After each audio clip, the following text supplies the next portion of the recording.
Hello বন্ধুরা, আমি তোমাদের জন্য নিয়ে চলে এসেছি আজকে পেঁয়াজ রসুন ছাড়া মাছের ঝোল। তো চলো তাড়াতাড়ি দেখে নিই মাছের ঝোলটা কীভাবে রান্না হচ্ছে। তো প্রথমে আমি তেল দিলাম, তেলের মধ্যে কালো জিরে, একটি শুকনো লঙ্কা ও তেজপাতা দিলাম, তার মধ্যে দিলাম আলু। তোমরা যদি বেশি আলু পছন্দ করো তো বেশি আলু দিতে পারো, অথবা কম আলু দিবে। আমি আলু দিয়ে দিয়েছি, তারপরে পরিমাণ মতন লবণ আর হলুদ দিলাম। দিয়ে নিয়ে ভালো করে আস্তে আঁচে সেটিকে ভেজে নিলাম লাল লাল করে। আস্তে আঁচে ভাজার কারণ হলো আলুটা ভালোভাবে সেদ্ধ হয়ে যাবে।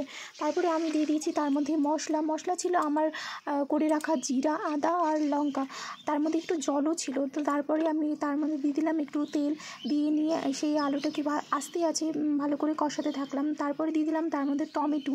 তোমরা যদি মনে করো তো টমেটো দিতেও পারো, না তো বা নাও দিতে পারো। তো আমি টমেটো দিয়েছি, দিয়ে নিয়ে ভালো করে কষিয়ে নিলাম। কষিয়ে নেওয়ার পরে রান্নাটার মধ্যে দিতে হবে জল।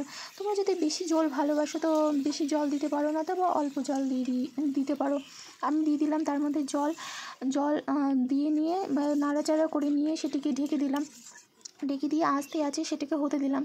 হয়ে যাওয়ার পরে আমি আগে থেকে মাছ ভেজে রেখেছিলাম তেল হলুদ দিয়ে। আমি তোমাদেরকে বন্ধুরা দেখাতে পারিনি মাছ ভাজাটা সময়ের অভাবের জন্য। তো আমি আগে থেকে ভেজে রেখেছিলাম তেল হলুদ দিয়ে মাছ।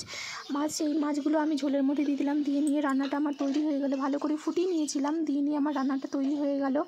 দিয়ে নিয়ে তার মধ্যে আমি দিলাম তেজপাতা বাটা। আমি যেহেতু তেজপাতা বাটাটা বেশি ভালোবাসি, সেই সেন্টটা আমার খুব ভালো লাগে মাছের ঝোলের মধ্যে, তাই আমি সেটাই দিই। তোমরা যদি ভাবো তো গরম মশলা দিতে পারো, নাও দিতে পারো, তাতে কোনো অসুবিধা নেই। তবে আমি বলবো একবার তেজপাতাতে তোমরা দিয়ে দেখো, সত্যিই খুব ভালো লাগবে সেন্টটা। আমার তৈরি হয়ে গেছে বিনা পেঁয়াজ রসুন ছাড়া মাছের ঝোল। তো অবশ্যই তোমরা ট্রাই করে দেখো বাড়িতে বন্ধুরা, যে এই বিনা পেঁয়াজ রসুন ছাড়া মাছের ঝোলটি কেমন হয় খেতে। তো আশা করি তোমাদের ভালোই লাগবে। তো ঠিক আছে, টাটা বন্ধুরা, দেখা হবে আবার।